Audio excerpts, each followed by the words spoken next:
السلام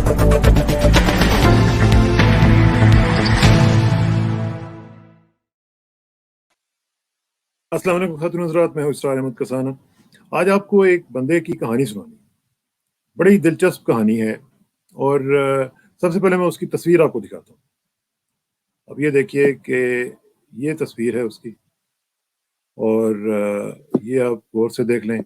پھر آپ کو ایک اور تصویر دکھاتا ہوں، یہ ہے، یہ اس نے گلے میں ایک میڈل پہنا ہوا ہے، اور اس کے ساتھ بیگم ٹرمپ موجود ہے، میلانیا ٹرمپ، ٹھیک ہے جی۔ اب یہ بندہ کون ہے؟ یہ بندہ جو ہے یہ بڑا ہی دلچسپ آدمی ہے۔ اس کا نام ہے رش لمبا۔ یہ ریڈیو ہوسٹ تھا، اور کسی زمانے میں اس کو کہا جاتا تھا کہ یہ the most dangerous man in America. The most dangerous man in America کیوں کہا جاتا؟ اس کی امپورٹنس کا آپ صرف یہاں سے اندازہ لگا لیجئے کہ بش سینئر جب تھے، یہ چھوٹے بش صاحب کے والد صاحب جب یہ پریزیڈنٹ ہوا کرتے تھے، تو انہوں نے اس کو گھر پہ دعوت، یعنی وائٹ ہاؤس پہ دعوت کے لیے بلایا، صرف اسے گھر پہ دعوت کے لیے بلایا۔ اور جب وہ آیا تو اس کو انہوں نے باہر جا کے وائٹ ہاؤس کی، یعنی جو گھر ہے، گھر سے باہر جا کے اس کو ریسیو کیا، اس کی گاڑی میں سے اس کو نکالا، اس کو ریسیو کیا جیسے نارملی شوفر نہیں کرتے ہیں، اس کو ریسیو کیا۔ پھر اس کے جو بیگز تھے وہ اٹھائے، اور اٹھا کے وہ اندر لے کے گئے۔ تو اب یہاں سے آپ اندازہ لگائیے کہ یہ آدمی کیا ہوگا کہ جس کے لیے president of the United States جو ہے وہ باہر آ رہا ہے، اور باہر آ کے اس کو ریسیو کر رہا ہے۔ پھر اس کو جب رات رکھا، اس کو وائٹ ہاؤس کے اندر اس کو رات کے لیے رکھا، رات کو گپ شپ ہوئی، اور کہاں پہ رکھا؟ جو پریزیڈنٹ لنکن کا کمرہ ہے اس میں، اس کے بیڈ روم کے اندر ان کو رہنے کی اجازت دی گئی، اور بڑے آنریبل طریقے سے اس کو رات کے لیے وہاں پہ رکھا گیا۔ یہ جو شخص تھا یہ ریڈیو ہوسٹ تھا، اس کا نام رش لمبا، جیسے میں نے پہلے کہا۔ یہ بہت ہی پچھلے، آپ سمجھ لیں کہ تقریباً چار ڈیکیڈ سے یہ بندہ جو ہے یہ امریکن پولیٹیکل سین کے اوپر چھایا ہوا تھا۔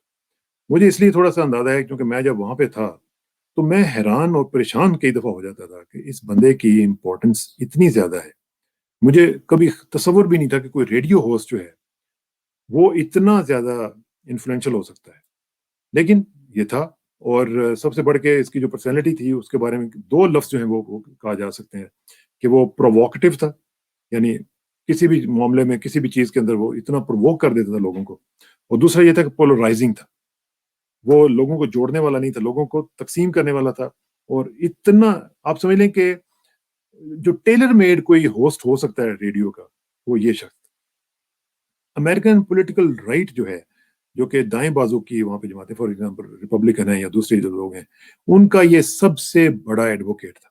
اور 1980 سے آپ دیکھیں کہ یہ بندہ لگا ہوا تھا، اور اس نے اتنی زیادہ، یعنی اس کا پولیٹیکل کلاؤڈ دیکھیں تو آپ کو میں نے بتا دیا کہ پریزیڈنٹ اس کو باہر سے آ کے ریسیو کر رہے، اور کوئی بھی پریزیڈنٹ جو ہے، خاص طور پر ریپبلکن پریزیڈنٹ جو بھی آیا ہے، وہ اس کے بغیر نہیں چل سکا۔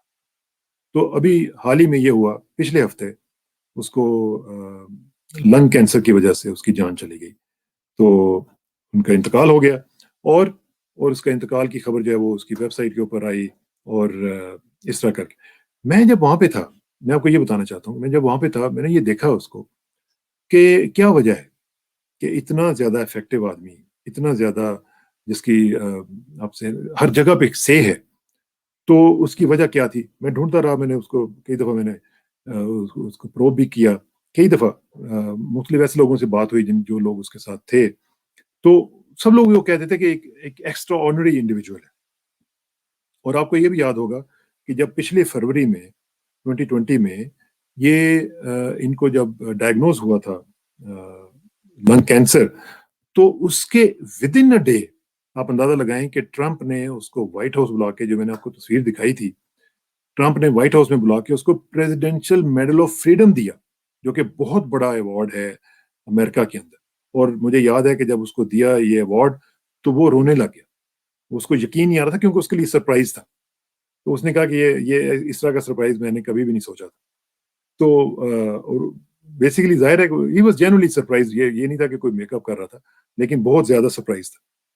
اب دیکھیے کہ جو کنسرویٹو موومنٹ ہے امریکہ میں, اس کے حوالے سے اگر دیکھا جائے تو یہ خود بہت بڑا کنسرویٹو تھا, اور اتنا بھیانک قسم کا پارٹیزن تھا. یہ اس کے اندر یہ نہیں تھا جس طرح ہم کئی دفعہ کہتے ہیں نیوٹرل ہونا چاہیے. نیوٹرل, کوئی نیوٹرلٹی نام کی کوئی چیز اس کے اندر نہیں تھی. وائلڈلی پارٹیزن تھا, ٹھیک ہے جی, اور سیلف پروموٹنگ تھا. اپنے آپ کو سیلف پروموٹ بہت زیادہ کرتا تھا, بہت ہی زیادہ سیلف پروموٹنگ.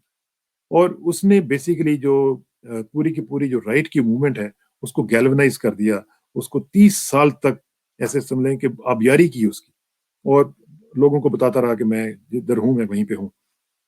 پولیٹیکل کنورسیشن جو تھی اس کو یہ شیپ اپ کرتا تھا. یعنی آپ یہاں سے اندازہ لگائیں کہ اس کا جو شو تھا وہ 600 ریڈیو اسٹیشنوں کے اوپر لائیو جاتا تھا. آپ اندازہ لگا لیں, 600 جو اسٹیشنز ہیں ان کے اوپر لائیو جاتا تھا. اور جتنا بھی ریپبلکن پارٹی کا جو پورے کا پورا ایک سمجھ لیں کہ ووٹ بینک ہے, وہ سارے کا سارا 3 گھنٹے کا اس کا شو ہوتا تھا. تو وہ کان لگا کے ریڈیو کے ساتھ سن رہے ہوتے تھے. جو گاڑیوں میں جا رہے ہوتے تھے گاڑیوں میں لگا ہوا ہوتا تھا. میں نے خود کئی دفعہ دیکھا کہ کئی لوگوں کے ساتھ میں نے ٹریول کیا تو وہ کہتے یار ابھی ہم جائیں گے تو راستے میں آپ نے بہت بات نہیں کرنی, میں نے صرف رش کو سننا ہے.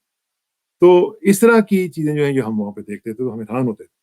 ہی was actually made for broadcasting. اس کی وائس تھی وہ براڈ کاسٹنگ وائس تھی. اور لوگوں کو وہ کہتا تھا کہ آپ نے جو میں کہوں گا آپ نے ماننا ہے کیونکہ میں آپ کی بات کر رہا ہوں. اور لوگ مانتے تھے اس کو, اور بلائنڈلی مانتے تھے. اور وہ بیسیکلی یہ کہتا تھا کہ میں جو کنسرویٹو موومنٹ ہے میں اس کا انٹلیکچوئل انجن ہوں, میں اس کو چلاتا ہوں پوری کی پوری جو موومنٹ ہے اس کی رائٹ کی, ریپبلکنز کی اور دوسرے لوگوں کی. اسی وجہ سے آپ یقین کریں کہ جو ڈیموکریٹس تھے یا دوسرے لوگ جو تھے لبرل جو تھے وہ اس سے ڈرتے تھے, اور اسی وجہ سے اس کو کہا جاتا تھا کہ موسٹ ڈینجرس مین ان امریکہ. وہ کہتا تھا کہ میں ٹروتھ ڈیٹیکٹر ہوں, میں سچ ڈھونڈ لیتا ہوں جہاں پہ بھی ہوتا ہے. اور وہ اپنے آپ کو کہتا تھا کہ I am a doctor of democracy. حالانکہ ڈیموکریسی کی بات وہ کم کرتا تھا, لیکن جس طرح کی وہ ڈیموکریسی چاہتا تھا اس کے اپنے نتیجے جو تھے وہ ٹرمپ کے حالات میں دیکھ لیے. وہ آئیڈیلائز کرتا تھا رونلڈ ریگن کو. اور رونلڈ ریگن جو تھا آپ کو یاد ہے کہ اس زمانے میں بھی جو چونکہ ہی واز ریپبلکن تو وہ یہ اکثر پراؤڈلی کہتا ہوتا تھا کہ یہ جو رش ہے یہ نمبر 1 وائس ہے کنزرویٹزم کی. جو کنزرویٹو وائس ہے یہ سب سے بڑی یہ ہے. اور لمبا جو تھا اس نے ظاہر ان کو کریڈٹ بھی دیا, اور اس کے بعد پھر پریزیڈنٹ بش جب آئے تو اس نے بھی انہوں نے بھی یہ کہا. ابھی جو جونیئر بش ہیں انہوں نے اس کے مرنے پر یہ کہا تھا کہ he was voice of millions of Americans. اور یہ بات صحیح ہے, یہ بالکل صحیح بات ہے. اور انہوں نے یہ بھی کہا کہ وہ ہی واز اے لیجنڈ, اور ٹرمپ نے بھی اس کو کہا کہ he was a legend with impeccable political instincts. Political instincts اس کے اندر بے شمار تھی. اب میں آپ کو تھوڑا سا اس کو بتاتا ہوں کہ اس کی ورتھ کیا تھی. اس کی ورتھ جو فوربس میگزین جو ہے اس نے 2018 میں یہ کہا تھا کہ اس کی $84 ملین کی اس وقت ورتھ تھی, $84 ملین کی. اور یہ سیکنڈ ٹو ہاورڈ سٹرن تھا. اب آپ یہ دیکھیے کہ اس کا جو کریئر تھا وہ سارے کا سارا کنٹروورسیز کے ساتھ بھرا تھا, because he used to cherish controversy اس کا, یعنی وہ چاہتا تھا کہ کنٹروورسیز پھیلیں. جب کنٹروورسیز ہوں گی تو وہ اس میں فلرش کرتا تھا.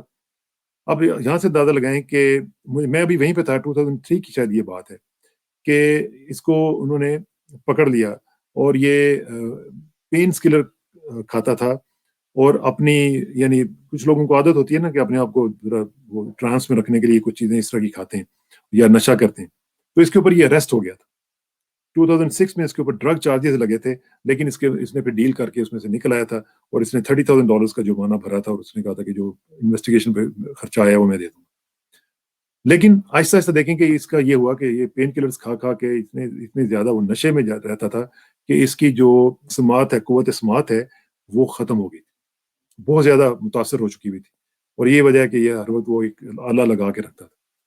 میں نے جیسے آپ کو پہلے بتایا کہ اس کی جو ورتھ تھی اس کا اندازہ آپ صرف یہ اندازہ لگا لیں کہ 2008 میں اس کا جو شو تھا, آپ کو میں نے بتایا نا کہ 600 ریڈیو اسٹیشنوں کے اوپر لائیو چلتا تھا.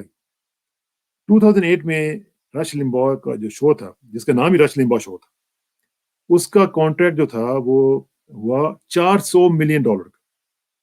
$400 ملین کا یہ کانٹریکٹ اس نے کیا.